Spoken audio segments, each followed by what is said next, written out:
There are several points worth considering with respect to utilizing imagination and some of the unanticipated issues that are based primarily in the lag between formulation and accomplishment of the imagined form.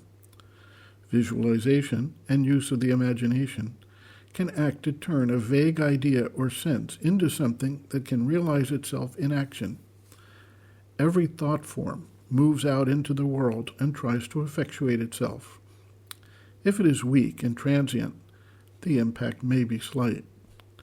But if an individual has worked to organize the thoughts, visualize their effectuation, harness the will and the emotions in support of this process, the likelihood of eventual success is much higher, with the proviso, of course, that there are cross-currents in the world that can distort, delay, or otherwise prevent effectuation. Sri Aurobindo, in his epic poem Savitri, A Legend and a Symbol, states, quote, "A moment sees, the ages toil to express," end quote. This puts the imagined and visualized thought into a context of time and circumstance. Depending on the strength of the organized thought form, the will attached to it, and the situation in the world, which may at the time of its release be opposed or even defiant to that formation, it may take a considerable time and persistent effort to bring it to full fruition.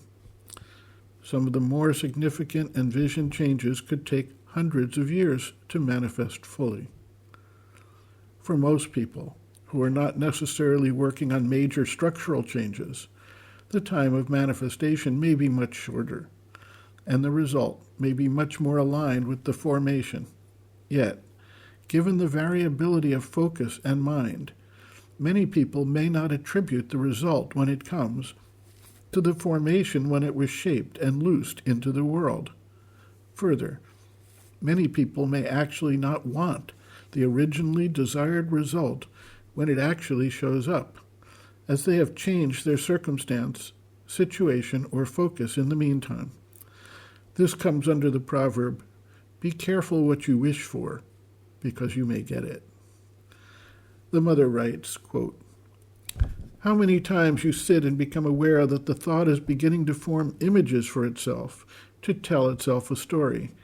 And so, when you have become a little expert at it, not only do you see unfolding before you the history of what you would like to happen in life, in your own life, but you can take something away, add a detail, perfect your work, make a really fine story, in which everything conforms with your highest aspiration. And once you have made a complete harmonious construction, as perfect as you can make it, then you open your hands and let the bird fly away.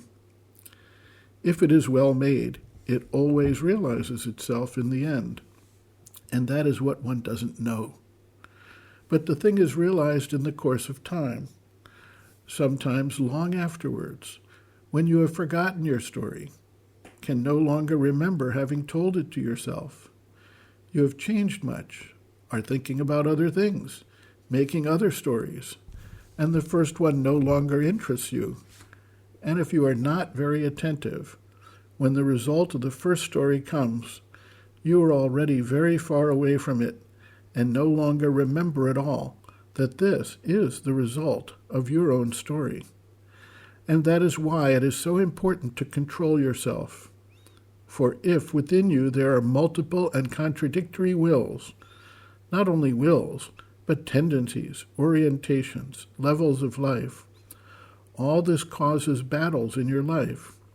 For example, at your highest level you have fashioned a beautiful story which you send out into the world, but then, perhaps the next day, perhaps on the very same day, perhaps a little later, you have come down to a much more material level, and these things from above seem to you a little fairy-like, unreal, and you begin to make very concrete, very utilitarian formations, which are not always very pretty, and these too go out," end quote.